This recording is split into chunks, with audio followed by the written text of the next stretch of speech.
this is Nikta Opalpati. So before you watch this video, please do subscribe to our channel and click the bell icon if you want to get notified about our videos. So I'm wondering that everybody has a dream to become a doctor and see themselves in a white coat with a steth. So these days, people are complicating the things, and this generation everything needs in a simple way. So to meet their to compete with their needs, we are here with the simple ways of learning and cracking the NEET. So before you appear for a NEET exam or any medical exam, which you're going to which you're trying to get an MBBS seat, please do watch our videos because they're very helpful to you. And we are here to help you with your exams in a simplified manner. So please do watch our videos, and from today we'll upload each and every chapter from biology, right from the chapter 1 to the ending chapter, with every subtopics and with each and every clear line, simplified points and easy way of learning. So please do subscribe to our channel and watch our videos and get helpful for getting your NEET seat. So thanks for watching. So here you go with your new first chapter, and please concentrate.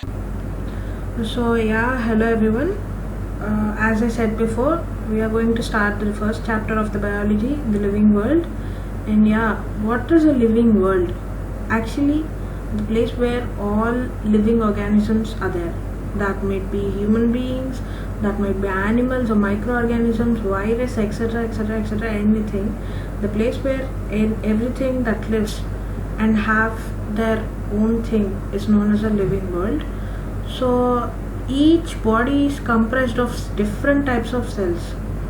Actually body is comprised of different types of cells, and the cell is a basic unit and structure and function of an organism as mentioned here.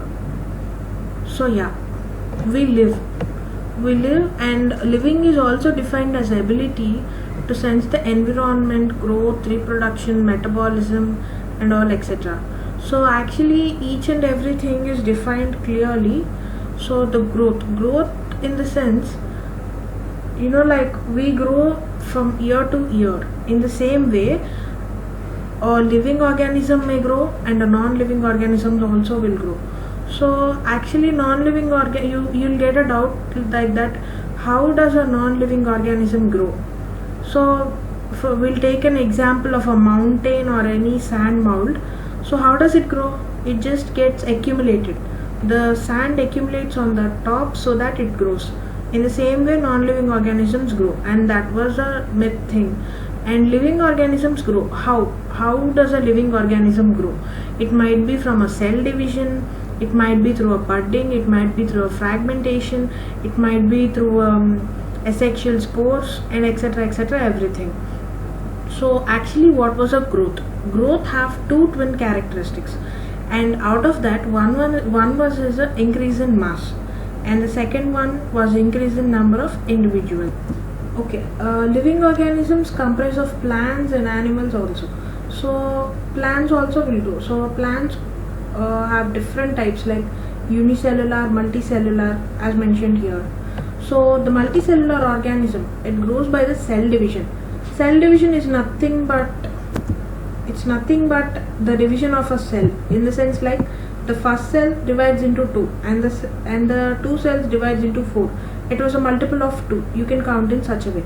And the unicellular organism, it also grows by the cell division as I mentioned above.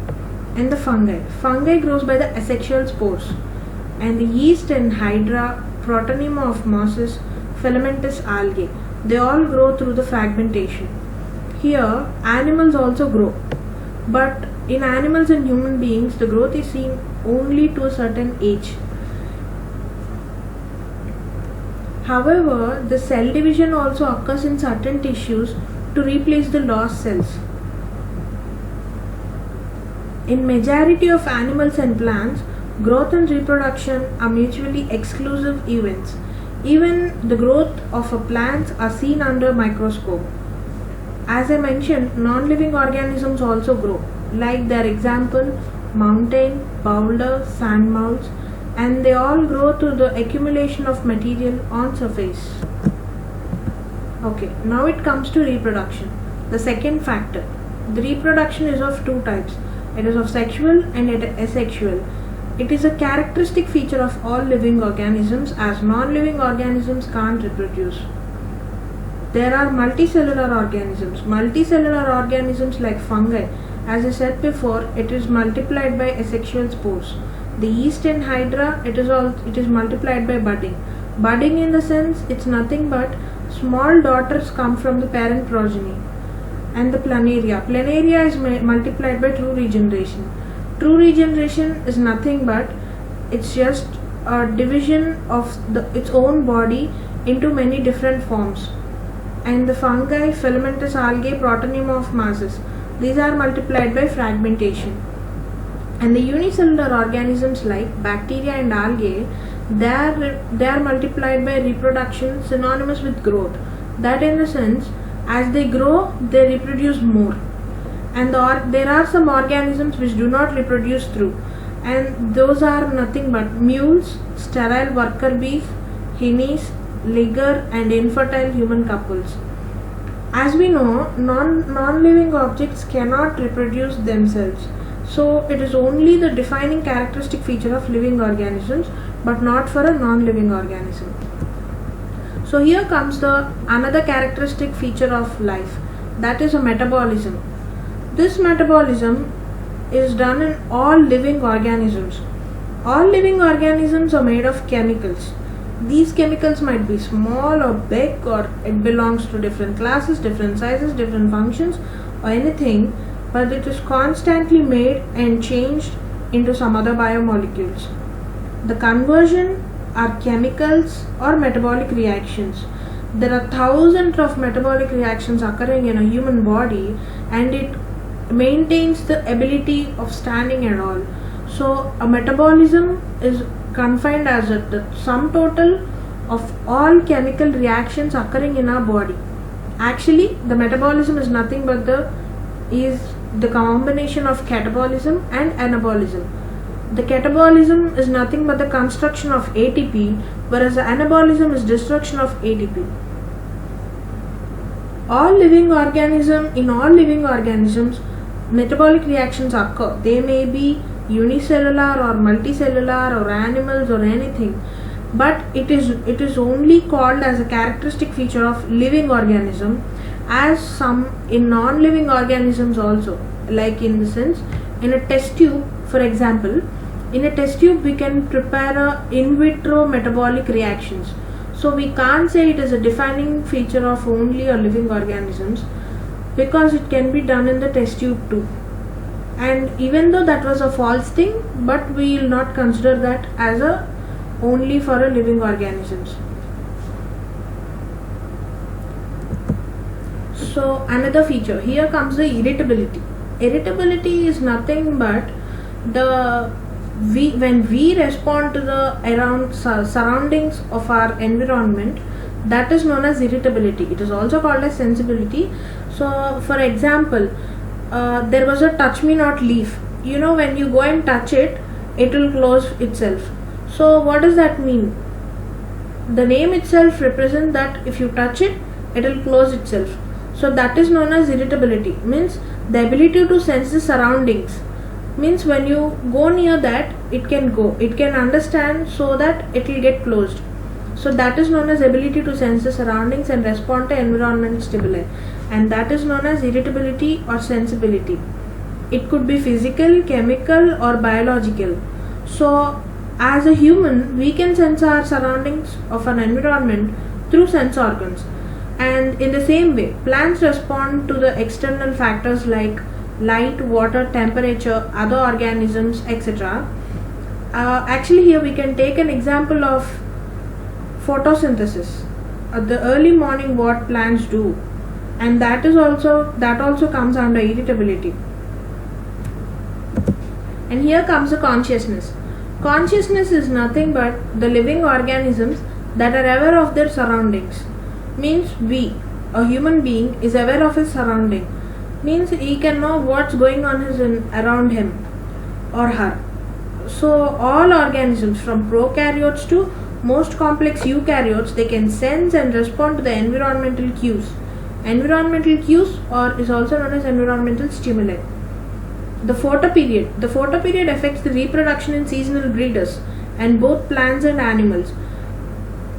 All living organisms can handle chemicals entering their bodies, and all organisms so they are aware of themselves, and that is known as a consciousness.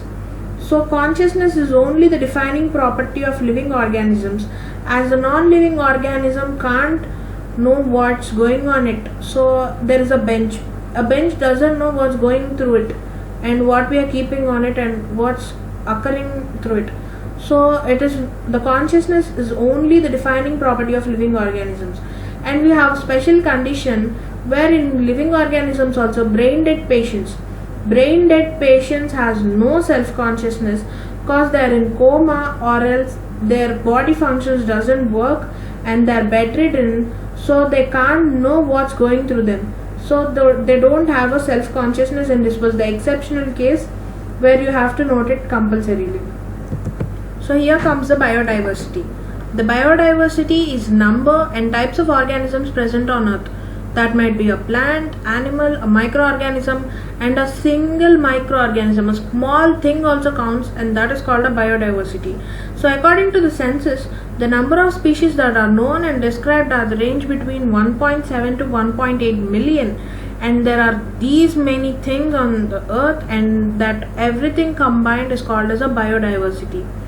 So we should remember here that we include the new area, old one, new organism, old organism, new identified things and old identified things. Everything comes under the biodiversity. Though, as stated before, there are many millions of plants and animals in the world. So each plant and each animal is known by their own name, and naming of them is known as a nomenclature. So as we humans have a single name for everyone, a plant and an animal have each species of each of them have their own names, and that naming of that each plant is known as a nomenclature. The nomenclature is of three types: binomial, trinomial, and tautonymy. So binomial, it's nothing but the generic name and the specific epithet. So actually the binomial, bi in the sense, it defines its two.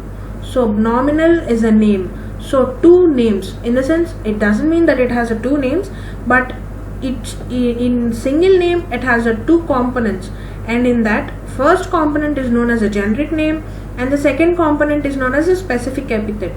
And yeah, this binomial nomenclature is given by Carolus von Linnaeus. Yes, here to accept these scientific names or to provide these scientific names, there should be someone like head. So who is that head? Yeah, you're correct. So it's ICZN that defines the International Code of Zoological Nomenclature. So this one only keeps names for animals. And here we have ICBN, it's International Code for Botanical Nomenclature, where only named for plants.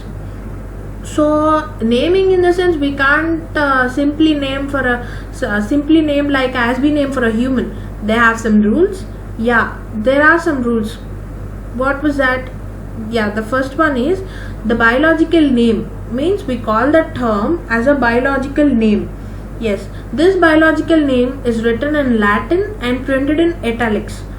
And yes, the first word is known as a genus and the second word is known as a specific epithet, as I said before.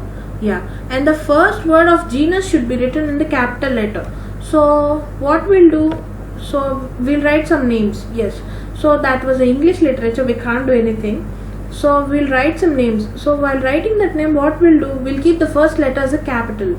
And that was a basic thing which we learned in the small age, right? Yes. So we'll keep the first letter as a capital, and when we start a second word, we are going to start it with a small letter. If we start with a capital letter, that will be a blunder from English language. So according to them, yes. So here also that was a rule. So first word of the genus should start with a capital letter, and the first word of a species should be starting with a small letter. So here we go with the example.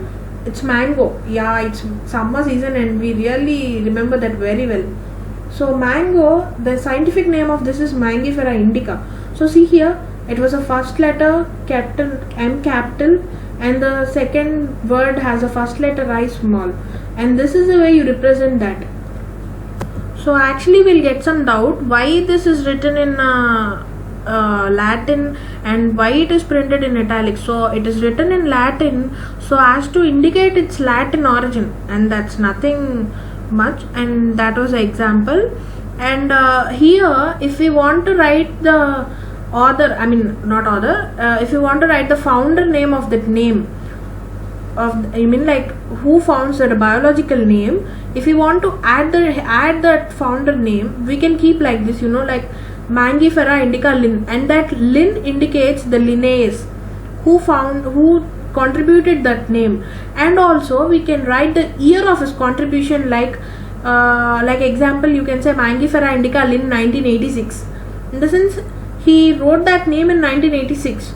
So we can name that in such a way, so that keep in mind, so we can write like that also.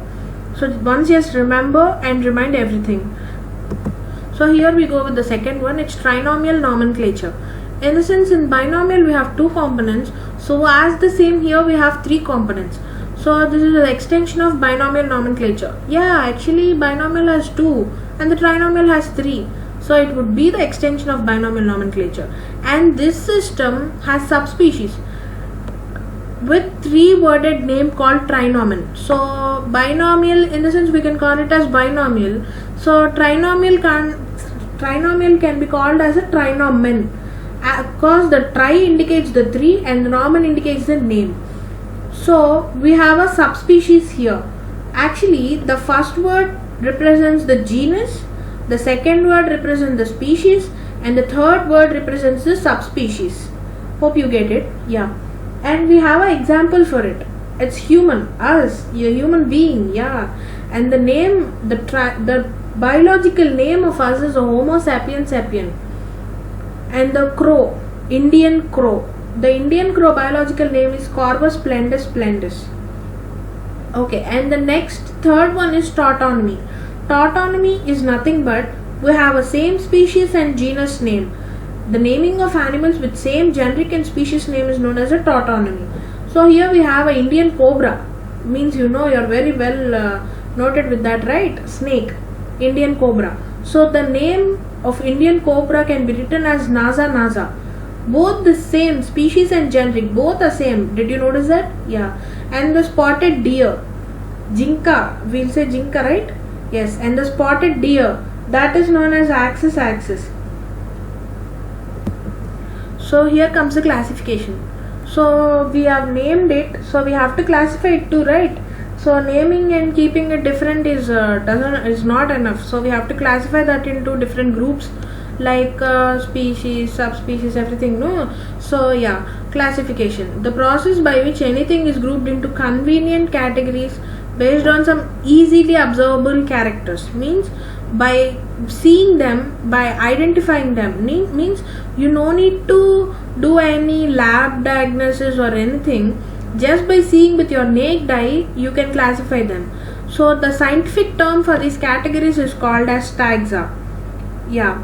And based on different characteristics, all living organisms can be classified into different taxa. So all this process of classification is known as taxonomy. As you see here, the taxonomy is all living organisms classified into different taxa based on characteristics is known as a taxonomy. And there are four basic processes for this taxonomy. So the four basic processes are, first one is characterization. In the sense, you need to see with your eye and you need to characterize it, whether it was a plant or an animal. And in plants also we have different types, na? So like that. And you need to identify that. So by seeing that you need to identify what was that. So next you have to name it, and then you have to classify it into different groups. And here we come to systematics. Systematics is nothing but the relationship among the different kinds of organisms and their diversities is known as a systematics. So it reveals the trends of evolutionary history of living organisms. So taxonomic categories. Taxonomic categories is nothing but it is a part of overall taxonomic arrangement. Here, taxonomy is a key part of systematics, and this was a very important point, so you need to get noticed of it, and you might have get chances to get it in NEET, so just please remember this one. It is a key part of systematics. Next, taxonomic hierarchy. Hierarchy, what does mean a hierarchy mean? Hierarchy in the sense, like keeping it from a lower order to the higher order. So setting everything from low to high is known as a hierarchy, and all categories together constitute a taxonomic hierarchy. A taxon. Taxon is nothing but each category referred to a single unit. In fact, it represents its rank and so called as a taxon. So here, a group constitutes of a category. A category constitutes of a rank or a taxon. A rank or a taxon is a unit of classification that is nothing but a taxon, as we mentioned here. So we have an example of a taxonomic category. So there is an insect. This insect represents a group of organisms sharing with a common features, like they all have a 3 pair of jointed legs. It means insects are recognizably concrete objects. They are classified and they were given a rank or a category. Each group represents a category, and the number of groups represent a category. Category, it further denotes the rank, and each rank represents a unit of classification. The taxonomic groups or categories are distinct biological entities and not merely morphological aggregates. And all taxonomical studies of all known organisms, every organism, have led to the development of common categories like kingdom, phylum, class, order, family, genus and species. And all organisms that might be a plant or an animal, it comes from a lowest category to the highest category. So here come the first one is a species. A species is nothing but a group of individual organisms with fundamental similarities. Like we'll have some group of individual organisms. Take an example of mango and potato. Yes, the scientific name of mango is Mangifera indica and the potato scientific name is Solanum tuberosum. Yes, here the Mangifera indica, Solanum tuberosum and Panthera leo, lion, all the 3 names indicates that indica, tuberosum and the leo, they are the species. As we said before, the first name indicates the genus and the second name indicates the specific epithet. Those are the species, and all these species, the different group of individual organisms with fundamental similarities, and that is known as a species. For example, we'll take a Panthera. Panthera has another specific epithet called tigris. Like there was a lion and a tiger. The scientific name for both is the lion Panthera leo and the tiger Panthera tigris. So the genus name is same for both, Panthera, and the species name differs, Leo, tigris, but the 2 species consider of fundamental similarities. What are similarities between lion and tiger, right? Yes, and that is called a species. And here comes a genus. A genus is a group of related species which has more common characters. So a species is a different one, but genus, a group of species constitute a genus. As I said, the lion and tiger example now, and we can consider cats also. Cat are called as a felis, and this cat genus differs from another genus like Panthera genus. That, and a group of genus constitute a family. Here in this family there are less number of similarities when compared to the genus and species. Yes, a family has a group of related genera. Take example among plants. So in we know plants very well, right? So in plants, so if we take a group of Solanaceae family, Solanum, like potato and all, So if you take a Solanaceae family, you'll have three different genera named Solanum, Petunia and Datura. So everyone are famous with Datura, right?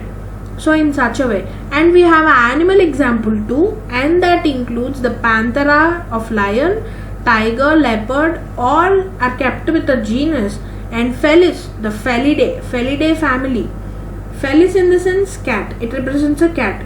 So the cat family is known as a Felidae family. So if you observe that, cat family is known as a Felidae and a dog family is known as a Canidae. So this is the difference between a genus and a family. A group of genera combine a family. A group of species combine a genus. So here comes the fourth one, it's order. The order is a higher category. So in order, the similar characters are less in number. So order, it's a higher category, is an assemblage of families which exhibit a few similar characters. The similar characters are less in number as compared to different genera included in a family. So plant example, will take a plant family. A plant family named Columbiaceae and Solanaceae, they both belong to the same order Polymoniales. So in the same way, the Felidae, so you are famous with this, right? Felidae in the sense it is a cat. I mean Felis, and Canidae is nothing but the dogs. So these both belong to the carnivora. You know what is carnivora, right? They eat the flesh, so they are known as carnivores. And here, this is an animal example. Felidae, Canidae, they both belong to the same order carnivore. And this is known as a order. A group of family is considered as a order. And the next one is class. This category includes the related order. As here, group of species is genus, group of genus is family, group of family is order, group of orders is a class. An example, the Primata and Carnivora are placed under the same class Mammalia. You know what mammalians mean? Yes. So the Primata and Carnivora are placed under the same class Mammalia, and so we call them as a class. And the next one is phylum. The phylum is a classes with few similar characters are assigned to the higher category. So here we have an example of chordata. Chordates means which all have the spinal cord. These are based on the common features like presence of notochord and dorsal hollow neural system. The notochord here in us includes the spinal cord. So these chordates have the same features like this, and the group of class is known as a phylum. And last one comes the kingdom. It is the highest category of among them all, and this defines the Animalia and Plantae. The Animalia kingdom consists of all animals, and the Plantae kingdom consists of the all plants. So higher the category, greater the difficulty of determining the relationship. Of the other taxa, the same level. So if you go from low to high, the differences increases and similarities decreases. So you'll be so difficult to determine the relationship of each and other taxa. So as you see, next one, here you go. The species is the lowest one, and then next comes the genus, and next comes the family, and next comes the order, class, and phylum or division. Phylum is called for animals and division is called for animals. So in your way, phylum is called for zoology and division is called for botany. So and the last one is kingdom. So we go from low to high, the differences increases and the similarities decreases. So you see, a species is a different one. A genus is a different one. Means a group of species include a genus. So we'll have different species, and in genus, when we have different species, each species doesn't have same feature of the another one, right? So in the same way, the differences increases and the similarities decreases. So as usual, it was a vice versa. When the differences increases, actually the similarities decreases. So phylum, here you go, this was extra information. The phylum was a term coined by the Ernst Haeckel. He was a well-known scientist for everyone, and the species is a term coined by John Ray.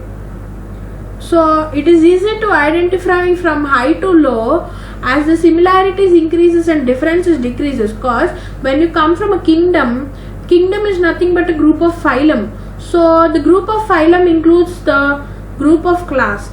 So in the same way, so if you come from high to low, the similarities increases and the differences decreases.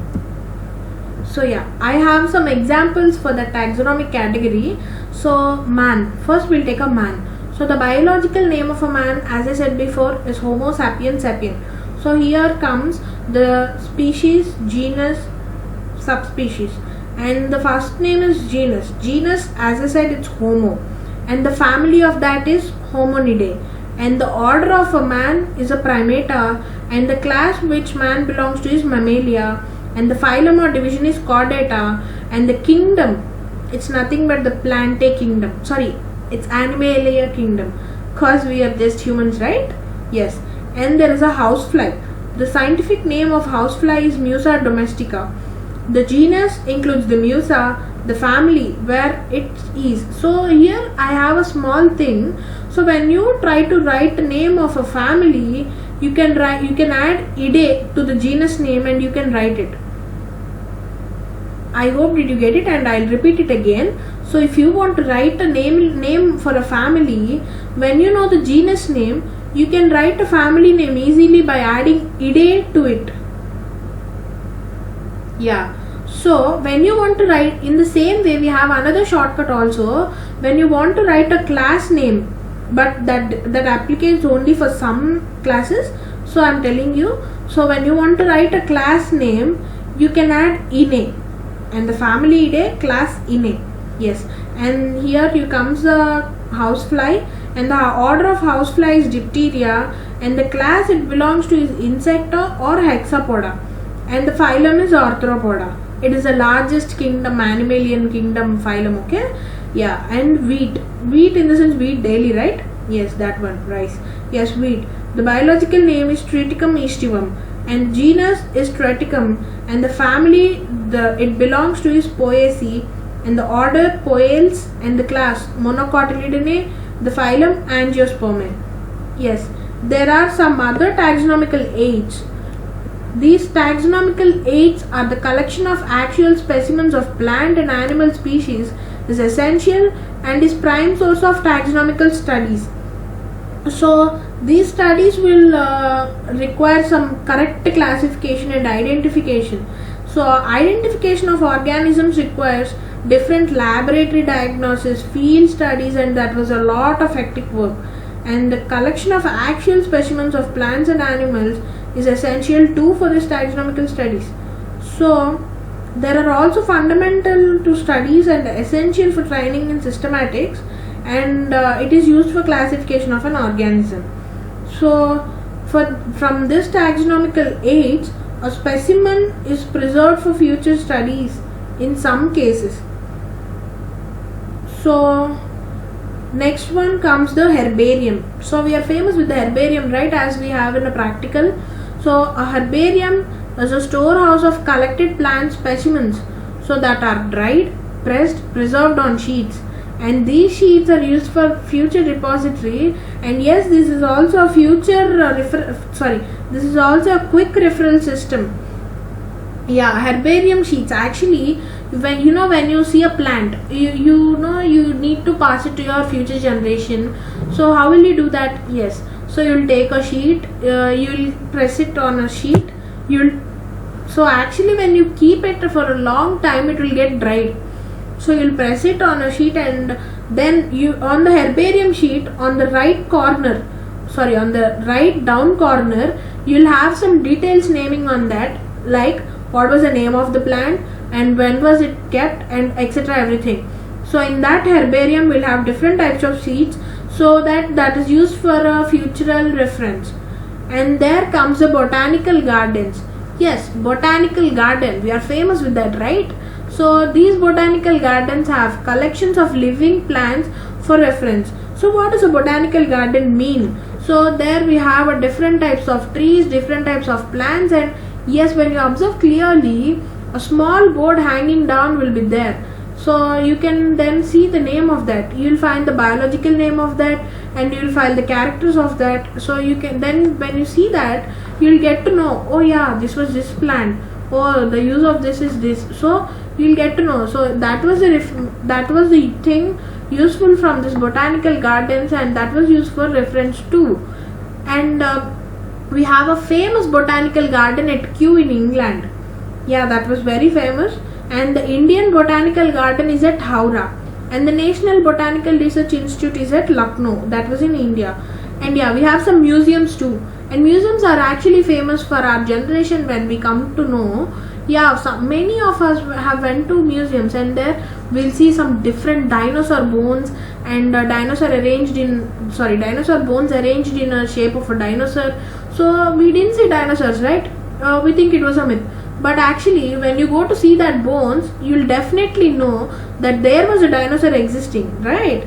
Yes. So when you see such things, you'll get to know, no, that was not a myth, but it's actually present. So for these purposes, the museum is also used. And in museum, not only plants, animals are also kept in museum. You know, like some birds, small birds, and large birds, and humans too, and human organs too are kept in museum. And yeah, when they're kept out, they'll get smell, and they might be get foiled, and yes, everything gets spoiled, right? So to prevent that, they'll keep them in a stuffed jar, so airtight container, and they'll have some preservative liquid to store them. Yes, so when you store in that liquid, no, there will be no smell, no decomposing, and everything. At some temperature, they'll store them. So the birds are also preserved in that museum, and larger animals like birds and mammals are also stuffed. And museums have different types of skeletons too. And here comes the zoological park. Yes, kids are very famous for this zoological park. And yes, this park is where wild animals are kept protected in human environment under human care. Means we'll have animals coming from the wild zoos. You know, so there'll be some zoos where we can see lion, tiger, elephant, zebra, everything. But you know, when a person goes near it and he says sit down, it will sit. Get up, it will get up. Go from a ring, it will go. So what was that? They're training it by how they're knowing their food habits, etc., and they're feeding them and they're training it. So that is a place where zoological park, where wild animals are kept in protected environment under human care. In the sense, it's under care. Means what it will do what you say, and it will eat what you keep. And next, here, this is a key. Key is nothing but is another taxonomical aid. It's used for identifying plants and animals based on similarities and dissimilarities. Keys are based on contrasting characters, and generally a pair is known as a couplet. It represents the choice between two opposite opinions. Means some might have one opinion and some might have other opinion. So when these both comes together, they'll use a key to represent everything. So this results in acceptance of only one and the rejection of the other. So each statement in a key is called a lead. Each statement of a key is called a lead. So separate taxonomic keys are required for each taxonomic category, like family, genus, species, for identification purpose. So keys are the generally analytical in nature. So having a key can get a conversation cut off also. So yeah, we have here different types like flora, manuals, monographs, and catalogs. These are the other means of recording descriptions. So here they also help in correct identification. The flora is nothing but it contains the actual account of habitat and distribution of plants of a given area. Means in some area you can get to know. So manuals are useful in providing information for identifying name of species and in the area. And the monograph means it contains only about any one taxon. So here guys, I hope everyone understood that. So if you have any doubts and comments, you can comment in the box, so I'll reply to everyone. So if anybody needs this PPT, you can mail us, we'll give it to you. So I hope you like it and keep encouraging us. Every day you'll get a different topic. So from here we'll get every chapter from now. So please do encourage us and keep supporting us. Thank you for watching. For watching. Hope you guys like our video. So from today onwards, we'll upload every chapter and subtopics too, and you'll get the PPT if you need. So if you have any comments and queries, please comment down in the comment section, and please do subscribe to our channel and click the bell icon. Thanks for watching.